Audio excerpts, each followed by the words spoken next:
Today I am going to discuss about the credit card default prediction using logistic regression, where I will discuss how we can use the logistic regression to perform the classification problem, and also we will discuss how we can verify whether we can use the linear regression to solve the classification problem or not, and we will also discuss what is the use of the sigmoid function in the logistic regression. So first I am going to import these libraries.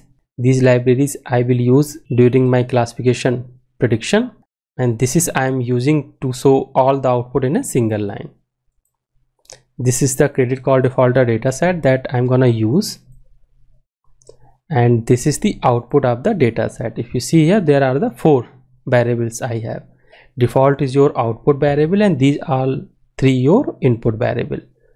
If you see here, info, if you see here, why I use these two, to show you what is the use of this particular interactive cell, so that we can get the output in a single line, right? I am getting 2 output in a single line.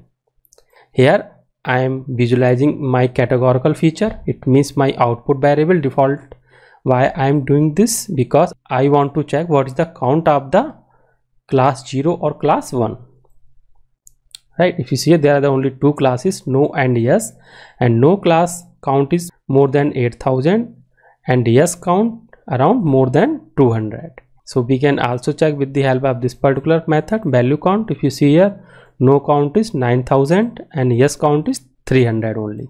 So there is a very large imbalanced between the classes, right? So this is a imbalanced problem. It means our data set is imbalanced. So here I am going to convert my categorical feature into the numerical feature with the help of just replacing the yes or no, because we have only the 2 classes, yes and no, in the student, same in the defaulters, yes and no. So that's why I'm gonna use just like your replace method or map method. There are 3 things we can use: apply, replace and map. All the 3 we can use, and even we can use at a one time. It's up to you. Now I'm gonna check again defaulters. If you see, my all the values have been changed. Now again I'm going to show my data set. If you see my data set, these 2 variables are now changed.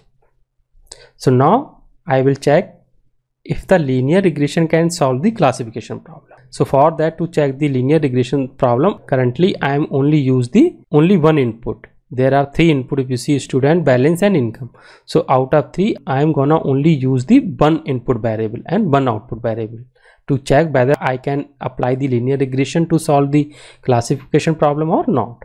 So X I am using balanced, and output, as we know, that is a default. So just apply the scikit-learn linear regression, creating the object, then instantiation, it means training our model, then checking the coefficient and intercept.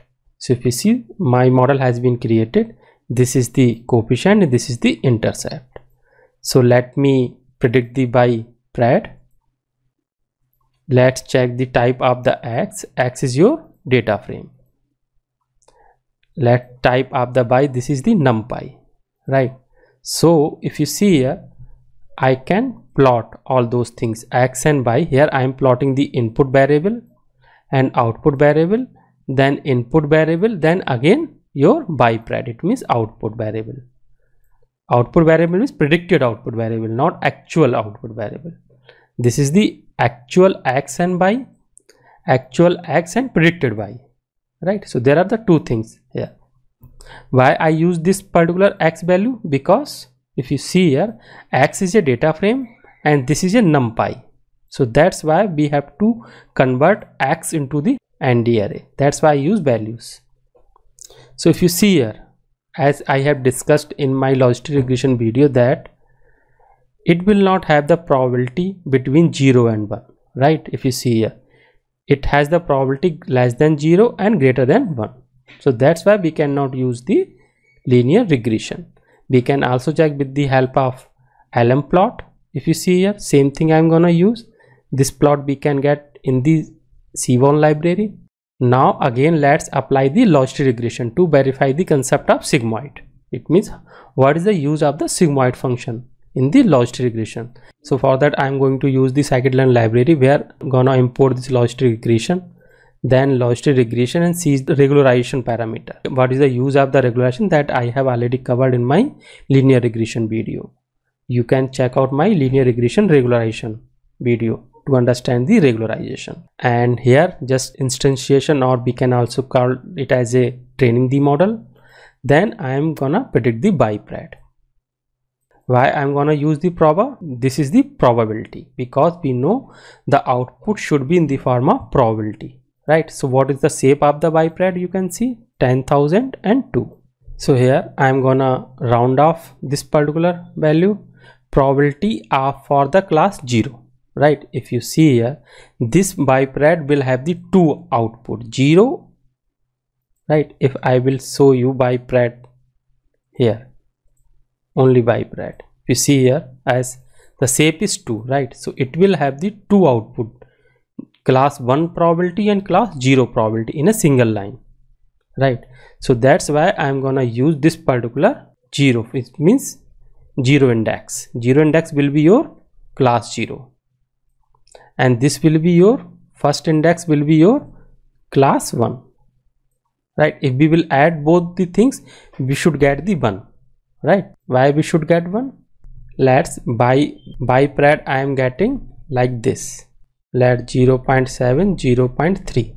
Then again for the second sample I will get 0.4, 0.6. So this will be for the class 0 and second part will be for the class 1. So if we will add both the things, then total probability will always be 1. This is the probability of yes, and this is the probability of no. So no, we also know that 1 minus bi. So total addition will always be 1. So now here what I am going to do, we will see the sigmoid curve. If you see here I use the scatter plot. In the scatter plot, x is your x dot values, right? This is the ND array, and bipred only for the first class, it means positive classes. We can also check for the negative classes also, but I'm gonna only use the positive classes. So you can see this is the sigmoid function I got, right? So that's why we use the sigmoid function, so that our probability will always be lie between 0 and 1.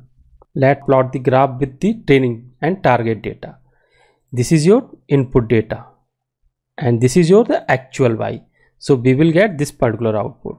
Now I'm gonna combine both the things. If you see here, this is the actual input and the actual output, and this is the between the actual input and the predicted output. So I'm gonna combine both the things here. If you see here, right now it is coming between the 0 and 1 due to the sigmoid function.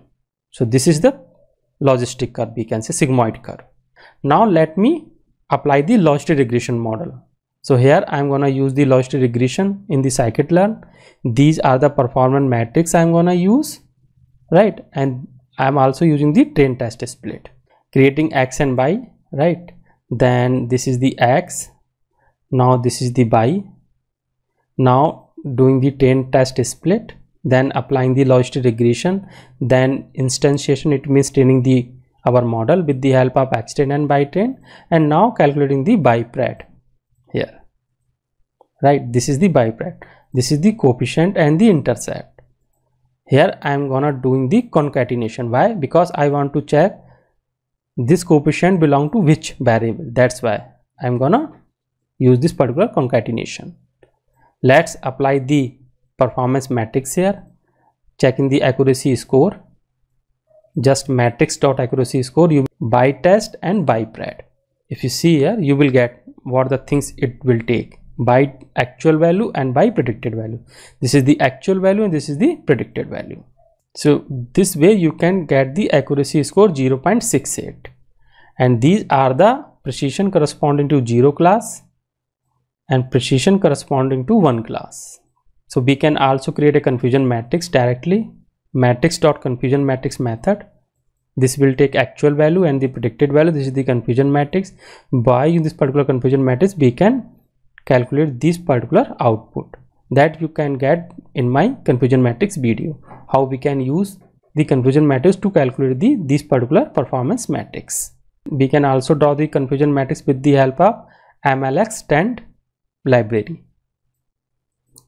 This library has a direct method plot confusion matrix. It will show you the true label and the predicted label. We can also draw the ROC AUC chart like matrix plot.ROC curve. You can directly plot this. If you see here, right, this is the graph of the ROC AUC. So by in this particular graph we can say that our model is performing well, right, by in this particular graph. But as you know, my data set is a imbalanced data set, and for the imbalanced data set, as I had told you during my confusion matrix, that we prefer the recall and precision rather than accuracy, because if we will use the accuracy, in that case accuracy will be more, because but data set is a imbalanced, and in imbalanced data set we have the majority classes belongs to non-defaulters. Due to that, my model will be trained with the majority classes, and my model will predict more majority classes. That's why I am getting accuracy high. So we will not use the accuracy, we will prefer the recall and precision. So let's check how we can do that. This is the other way to plot the ROC AUC curve, right? So if you see a precision, recall, curve and AUC, these are the method we can get in the matrix class. And this is the probability, it means prediction. In the probability we have the two output, 0 and 1, so I am gonna use only the positive classes, right? And here I am gonna using no skill. No skill means baseline. Baseline we get in the precision and recall with the help of total positive classes which is belong to 1, then length of the total classes. Let we have 100 samples. So out of 100 samples, if we have 5 samples belong to positive classes, then 5 divided by 100, right? This things I am gonna using here. No skill means baseline, and plot the skill precision recall curve. This is your baseline. Now I am gonna add the precision and recall. Precision and recall. How we can get? If you know this particular method I imported, precision and recall, if you see here.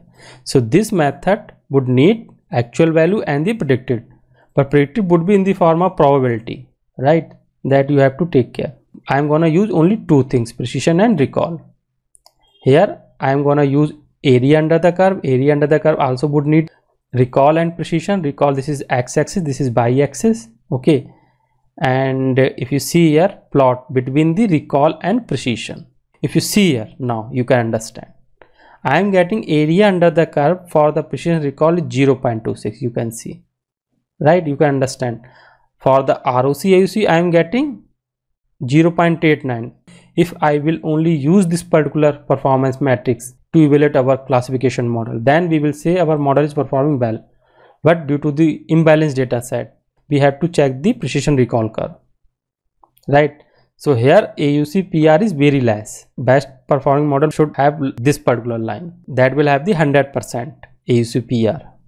But here I am getting only 0.26. It means our model is not performing well, right? If you see here, what are the recall and precision I am getting? If you see here, for the 0 class I am getting 100%, right? Because this is the majority class. And for the 1 class I am getting 0.12, 12% detection rate. That is very, very less. If you see here, for the majority class I am getting detection 100%. Majority class is this, right? It means all the classes will be detected correctly. But here if you see here, minority class, this one 11, for this I am getting only 12%. It means out of 100 only 12 classes, minority classes, I am only able to detect, right? 88 classes I am not able to detect.